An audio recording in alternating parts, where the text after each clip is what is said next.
Much. And now, on behalf of the EFD, we have Godfrey Bloom. Mr. President,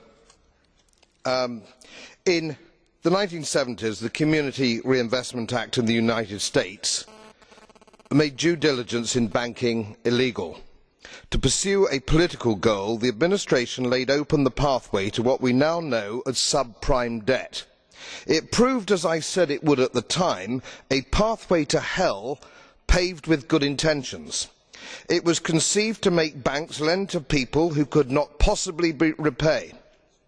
We politicians now love to blame the banks, but it started with politics.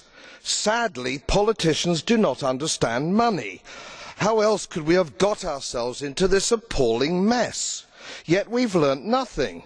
We are now advocating a form of Eurobond, a subprime debt instrument by any other name. Again, we are bailing out the banks at the expense of the taxpayer. The ECB, Bank of England and the Fed are all at it.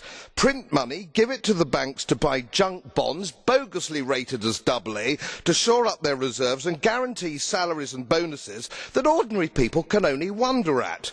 We have learnt nothing from the 2008 crisis. We are desperately clinging to a failed political ideal as our cities riot and burn.